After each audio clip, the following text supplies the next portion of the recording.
देखेंगे पोल्स दो प्रकार के होते हैं हमारे डीसी मशीन के अंदर। एक होता है परमानेंट मैग्नेट, साथ के साथ लिख सकते हैं, ऐसी बात नहीं है, परमानेंट मैग्नेट पोल।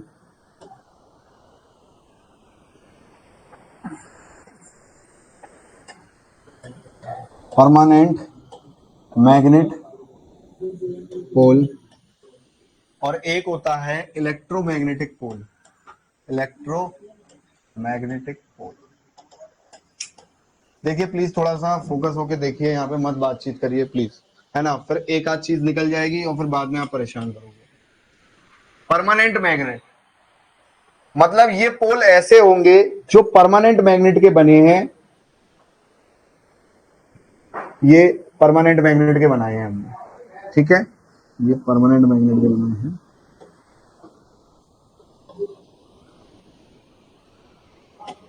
और ये अपने अंदर से जो भी फ्लक्स लाइंस हैं लेंगे। अब आप खुद सोचिए, परमानेंट मैग्नेट के पोल हैं, इनका फ्लक्स बढ़ाया तो जा नहीं सकता है, फ्लक्स जो है कांस्टेंट रहता है। और अगर हम लोग बात करें तो क्या मैं ये कह सकता हूं फ्लक्स अनकंट्रोलेबल है? मतलब मैं कंट्रोल, देखो कंट्रोल का क्या मतलब होता है, किसी चीज को बढ़ाना घटाना, तो क्या मैं इसमें बढ़ा घटा सकता हूं? जो जितना फिक्स है भैया फिक्स है। मैं यहां पर लिख सकता हूं फ्लक्स कैसा है इसका, अनकंट्रोलेबल फ्लक्स। हम बिल्कुल इसमें कंट्रोल ही नहीं कर सकते। कंट्रोल का मतलब केवल ना घटाना होता है बच्चे, और ना केवल बढ़ाना होता है। कंट्रोल का मतलब दोनों चीजें होती है, ठीक है। और एक इलेक्ट्रोमैग्नेटिक पोल्स होते हैं। ये कैसे पोल्स होते हैं देखते हैं।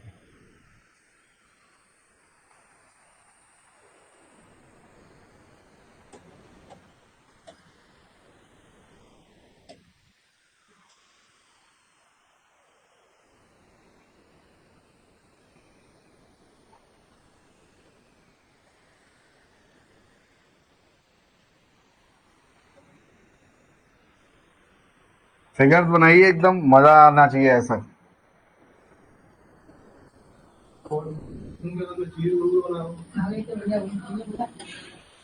अब देखेंगे थोड़ी देर के लिए सारे सब, प्लीज सब लोग थोड़ा सा जरा यहाँ पे प्लीज देखिएगा थोड़ा, प्लीज प्लीज सब लोग देख लीजिए बाबूजी।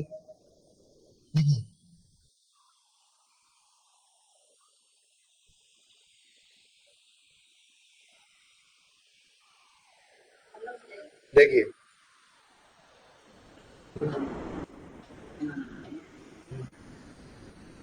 देखिए इलेक्ट्रो, देखो पोल्स कैसे बनाते हैं। पहले हम लोग मटेरियल ले आते हैं, फिर देखिए ध्यान से, ये पोल है, अरे सब सही हो गया है यार, कुछ नहीं, तुम टेंशन मत लो। ये देखो यहां क्या बना, नॉर्थ। हम अपने पोल्स ऐसे बनाएंगे कि हमें क्या बनाना है अपने हिसाब से, आपको जो बनाना है बना लीजिएगा भाई, जैसी वाइंडिंग सेंस ऑफ वाइंडिंग करेंगे उस हिसाब से बन जाएगा। आप देखो मैं यहाँ पे बैटरी का प्लस लगा दूं या माइनस लगा दूं तो करंट यूं होते हुए तो जाएगा, तो ये क्या बनेगा, नॉर्थ। और यहां देखिए जब नॉर्थ बनेगा तो बेटा यहाँ पे फ्लक्स लाइंस यूं करके निकलेंगी, इसका मतलब बेटा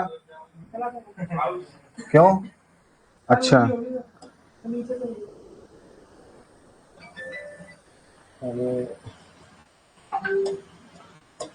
सेंस ऑफ वाइंडिंग का भैया थोड़ा सा चक्कर रहता है बाबू भैया। कैसी होनी चाहिए अंदर से, हाँ अभी ठीक है ना,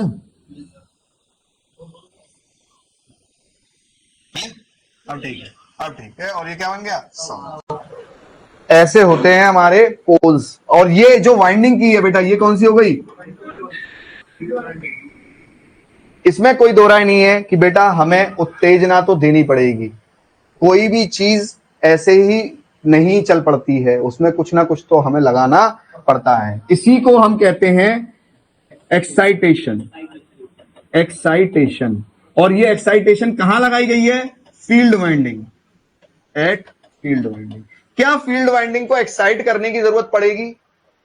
क्या फील्ड वाइंडिंग बिना एक्साइटेशन के चल जाएगी? होगा ही नहीं। तो एक बात अब दिमाग में आ रही है हमारे कि पोल अगर हमें बनाने हैं तो कहीं ना कहीं से तो उन्हें एक्साइटेशन की जुगाड़ करनी पड़ेगी। और जो ये फ्लक्स हमारा यहाँ पर है बेटा, ये जो फ्लक्स है, ये जो एमएमएफ हमारा यहाँ पैदा हो रहा है, ये एनआई पे डिपेंड करेगा, ठीक है।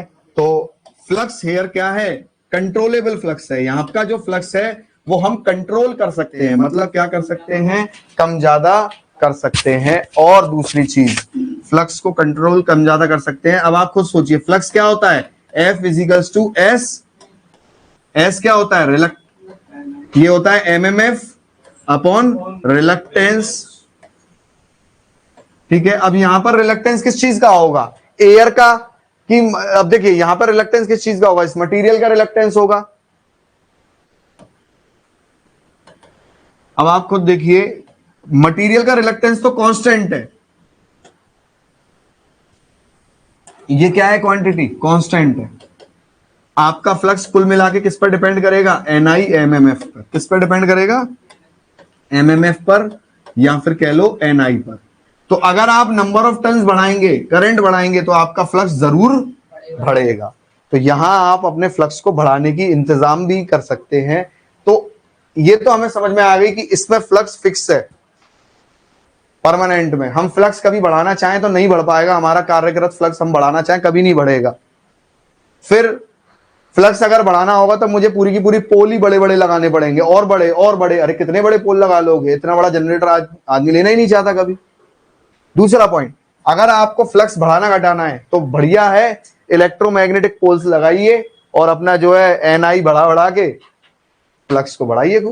भाई फ्लक्स क्या होता है, डायरेक्टली प्रोपोर्शनल टू एफ, हुआ कि नहीं हुआ, और वो एनआई के प्रोपोर्शनल है, मजे से बढ़ाते रहिए।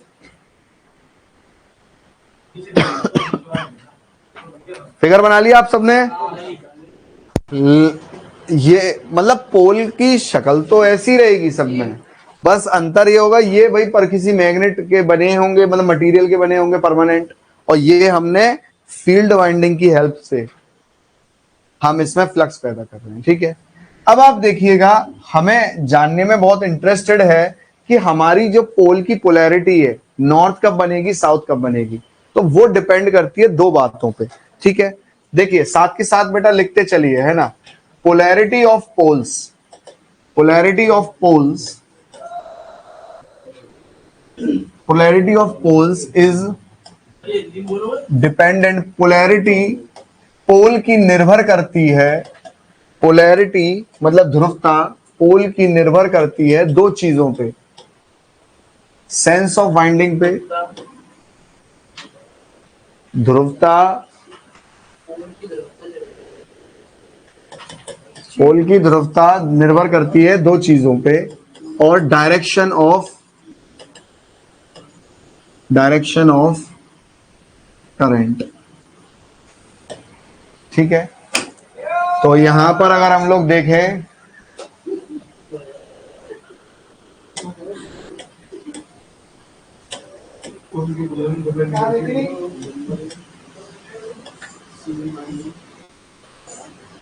सर आपने बोला पोल की जरूरत,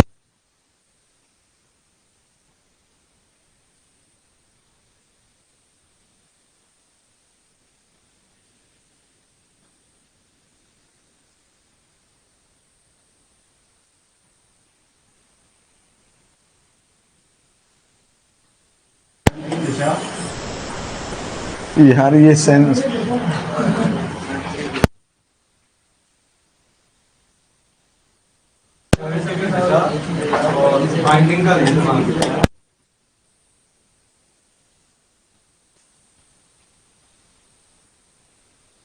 देखिए, ध्यान से एक चीज देखते रहिए कि डायरेक्शन, हमें अगर पोल की पोलैरिटी चेंज करनी है तो डायरेक्शन किस तरीके से चेंज होता रहेगा वो थोड़ा ध्यान से देखिए। मान लीजिए, सुनिए ना बाबूजी, मान लीजिए हमें इसे साउथ बनानी है। ठीक है, अब ये है, मुझे इसे साउथ बनाना है, तो मैं करंट कहां से दौड़ाऊं, देखना जरा, ऐसे साउथ बनेगी ये। ठीक है, ऐसे साउथ बनेगी, इसका मतलब ये कहीं ना कहीं करंट ऐसे आ रहा होगा और ऐसे जा रहा होगा। ठीक है, अब देखो इसका इंतजाम मुझे करना पड़ेगा कहीं ना कहीं से। ठीक है, कि मैं करंट ऐसे भेजूं, तो क्या हमारे दिमाग में ऑटोमेटिकली आएगा कि यार प्लस बैटरी का इधर लगाऊंगा, माइनस इधर लगाऊंगा, बात खत्म, ऐसी करंट बहेगा। ठीक है, और इस तरीके से इसके अंदर, पोल्स के अंदर फ्लक्स जाना शुरू हो जाएगा। अगर मैं बात करूं, अब देखो मैं यहां पर ये वाला सेंस ऑफ वाइंडिंग किया हूं पीछे से, तो चलो मैं यहां पर बदल देता हूं सेंस ऑफ वाइंडिंग। मैं अब एक काम करता हूं, ऊपर से इस तरीके से कर देता हूं सेंस ऑफ वाइंडिंग।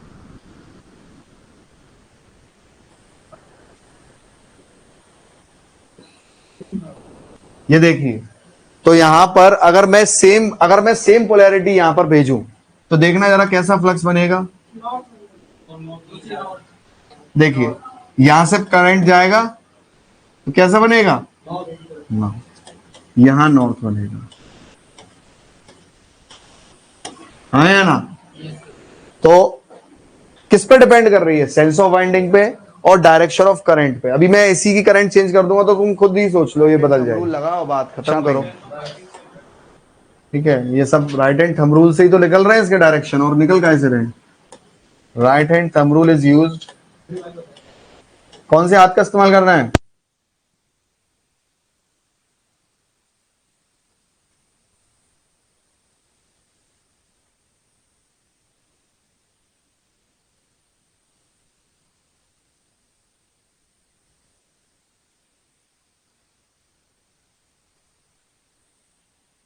तो राइट हैंड थंब रूल से क्या करेंगे, पोलैरिटी ज्ञात करेंगे।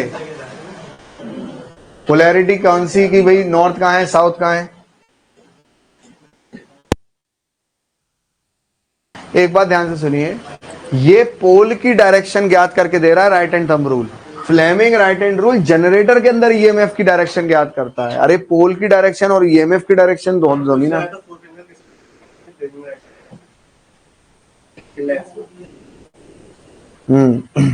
खैर ये तो बहुत सही बात बोलूं तो ये बहुत ही तुच्छ लेवल के क्वेश्चन है, मतलब अब ये आना बंद भी हो गए हैं।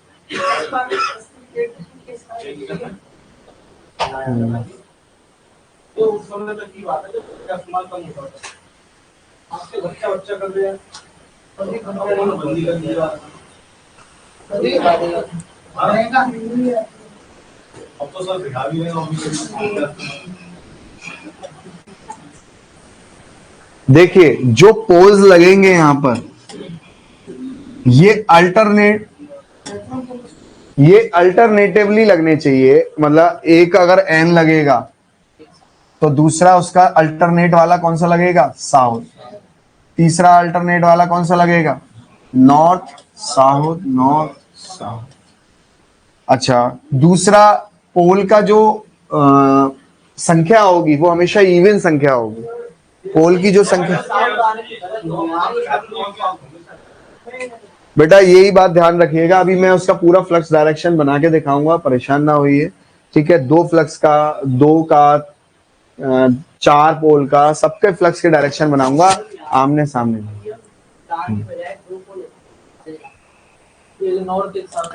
याद रखिए, स्टैंडर्ड बात बता रहा हूं कि pole should be alternate and S.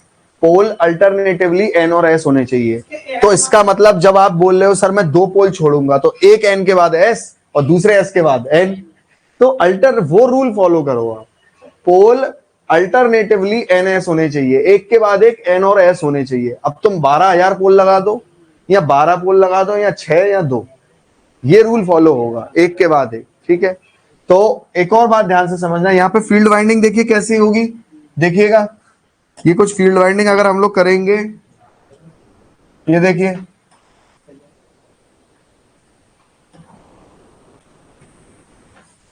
कुछ ऐसी ना होगी, ऐसे ही तो होगी, इसी तरीके से तो फील्ड वाइंडिंग होगी।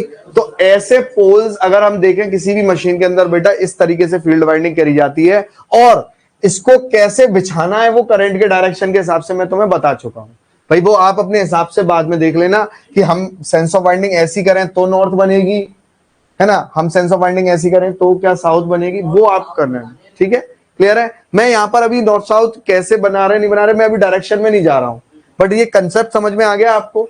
जो भी है आप इसको किसी ना किसी से प्लस या माइनस से देंगे और जाहिर सी बात है ये क्या हो जाएगा आपका, जैसे ये नॉर्थ बन गया ऐसी, ये बेटा ये साउथ बन जाएगा। तो चीजें हैं, मतलब आप ये देखिए, मैं अभी यहाँ पे ये नहीं कह रहा कि ये डायरेक्शन सही है, बट एक समझ में आ गया कि नहीं आ गया आपको। डायग्राम बनाइए, ठीक है। पोल should be alternatively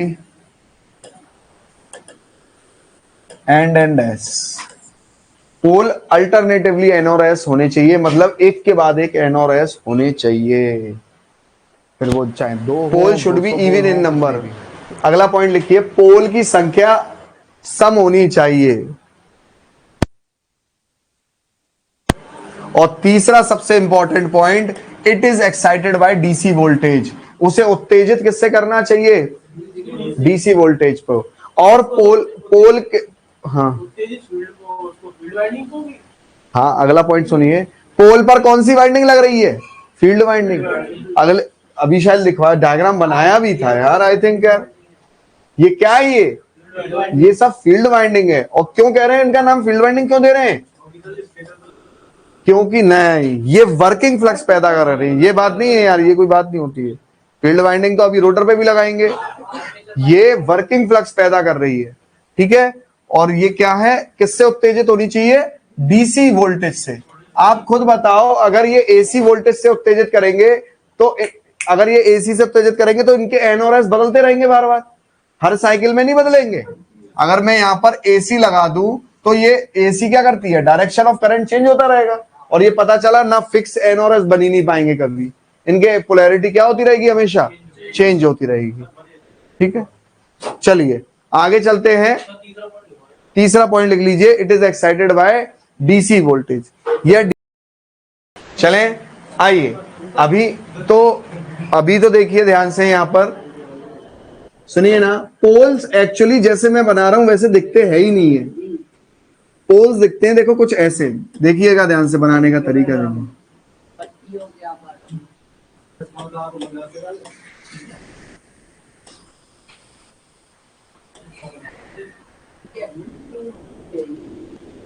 जो पोल का एक्चुअल स्ट्रक्चर होता है वो कैसा होता है, ध्यान से देखेंगे थोड़ा।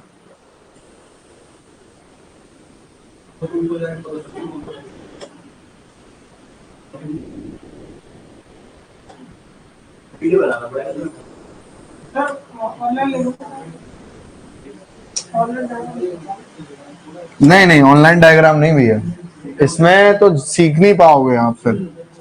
सुनिए ना बच्चे, देखिए ये कुछ इस तरीके की होती है, देखिएगा ध्यान से। ये इस तरीके के पोल होते हैं,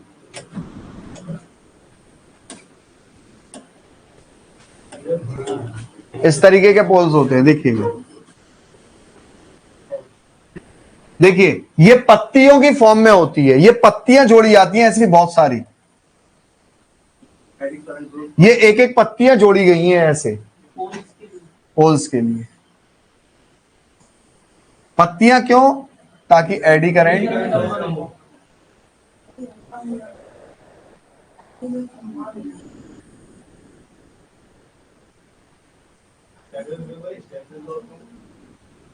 और देखिएगा देखिएगा यहां पे कि जो हम वाइंडिंग करेंगे,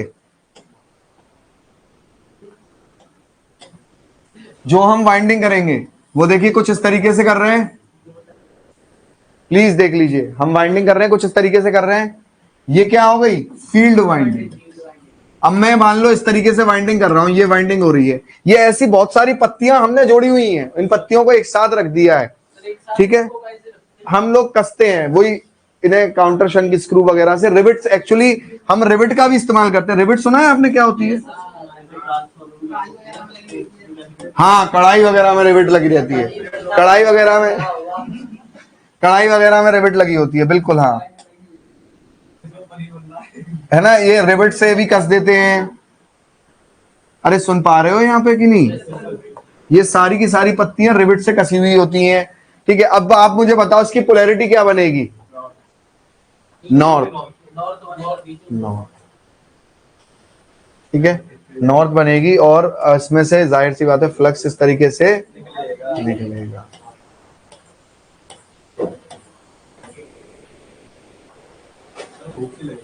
ठीक है, और आपका क्लियर है इतना डायग्राम?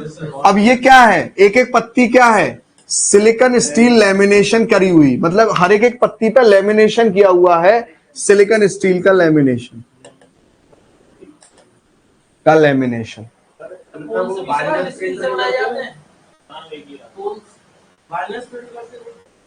वार्निश पेंट बेटा ट्रांसफार्मर पे करते हैं, ट्रांसफार्मर की कोर पे करते हैं, है ना। जब भी रोटेटिंग मशीन, देखो सिलिकॉन स्टील दोनों जगह यूज होती है, रोटेटिंग पे भी और नॉन रोटेटिंग मतलब ट्रांसफार्मर पे भी, ठीक है। बट ट्रांसफार्मर में अब और ज्यादा क्वालिटी का मटेरियल सीआरजीओ आ गया है, तब से हम वहां भी यूज नहीं करते सिलिकॉन स्टील को, ठीक है। क्लियर है इतना? चलें क्यों बेटा, बस पूछो मत। डायग्राम्स तो बहुत अच्छे से बनाएंगे यार हम तो उसे। तो ऐसा आपको लगना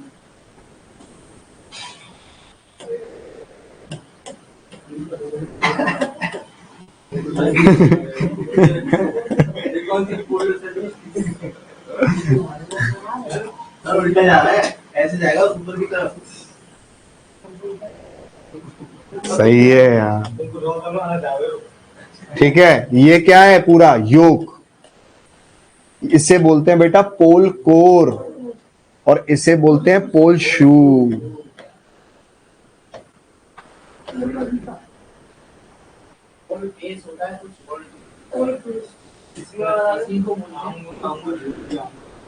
सब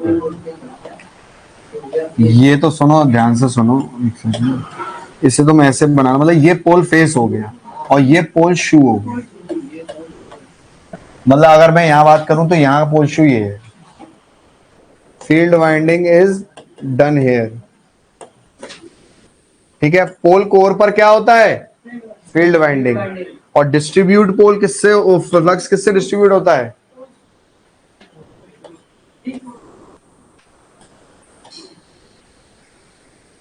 अब देखो वो फ्लक्स डिस्ट्रीब्यूट, पोल शू, पोल फेस, ये आप थोड़ा सा देख लीजिएगा, ऑप्शन में जो बैठ रहा हो वो लगा दीजिएगा, है ना। मतलब फ्लक्स डिस्ट्रीब्यूट कहां से होता है?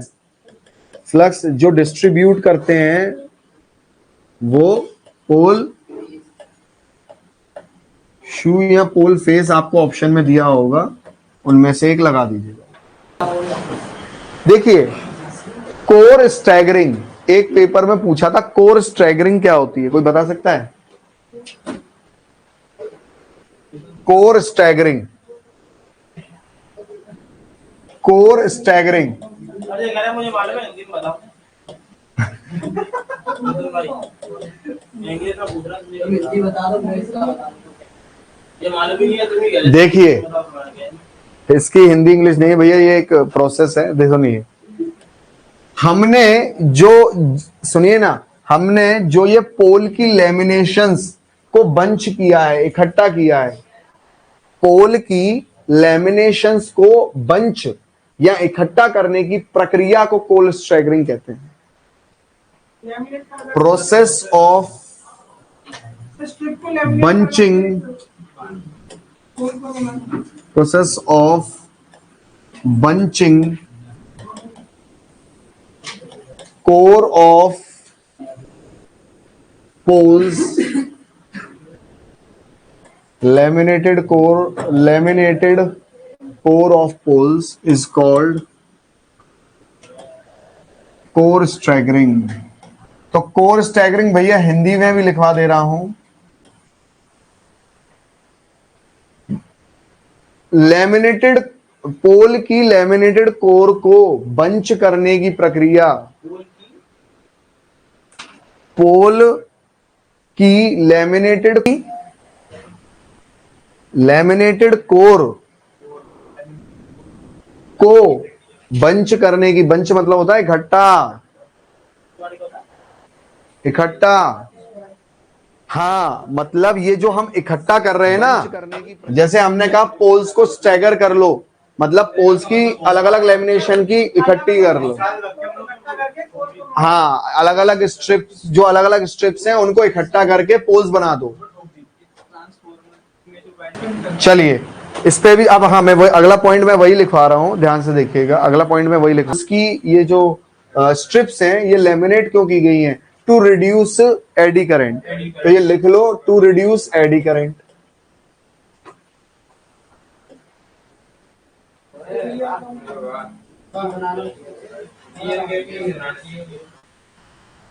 ठीक है, टू रिड्यूस एडी करंट। अच्छा, हमें एडी करंट और अच्छे से रिड्यूस करना है तो हम क्या करते हैं, इसके अंदर वार्निश पेंट का भी इस्तेमाल करते हैं। कैसे? जैसे फॉर एग्जांपल आपका जो ये मटेरियल है उस पर हमने वार्निश करी, फिर सिलिकॉन स्टील की लेमिनेशन भी चढ़ा दी, और इसी से हमारी जो मोटाई है लेमिनेटेड कोर की वो तय होती है। मतलब थिकनेस ऑफ सिलिकॉन स्टील वो क्या तय करेगी कि कितनी बार आपने, अच्छा कुछ लोग क्या है सिलिकॉन स्टील पर फिर से दोबारा वार्निश कर दिए ऊपर से, ऐसा भी कर लेते हैं, तो और मोटाई हो जाएगी कोर की, मतलब इसकी पत्ती की क्या हो जाएगी, थोड़ी मोटाई बढ़ जाएगी। तो जो थिकनेस है सिलिकॉन स्टील लेमिनेशन की वो डिपेंड करती है इस पर। तो thickness of silicon steel lamination depend on, silicon steel lamination depends on क्या, डिपेंड्स ऑन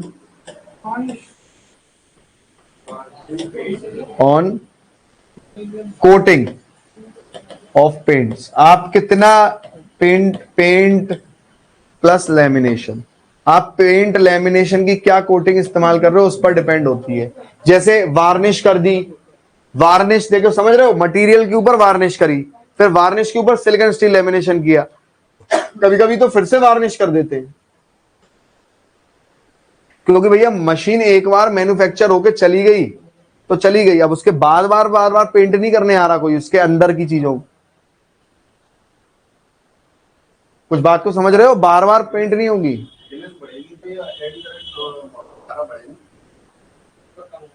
उल्टा लेमिनेशन ज्यादा यूज कर रहे हो तो तुम उसको और खत्म कर रहे हो एडी करंट लॉस को।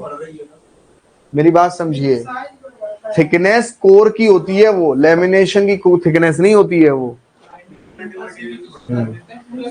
चलिए, हाँ हम लोग उससे कहीं ना कहीं इंसुलेट कर रहे हैं। सर एंटीना ही बहुत है सर, इतना ही बहुत है। अच्छा अच्छा अच्छा अच्छा टाइम के हिसाब से एडी करंट लॉस दे जाते हैं क्या? टाइम का लॉस से कोई लेना ही नहीं है। जैसे ट्रांसफार्मर बनाया, ठीक है, लेमिनेशन ये इससे पहले यूज करके बनाया, फिर भी कभी बहुत ज्यादा वो होता है तो वो देखिए लॉसेस बहुत चीजों पे डिपेंड करता है। मैंने आपको एडी और स्ट्रेस की वो भी लिखवाई इक्वेशन, उसमें समय कहीं नहीं है, समय का कोई वो नहीं है, और समय कोई पैरामीटर होता ही नहीं है। अब एक बात सुनिए ना,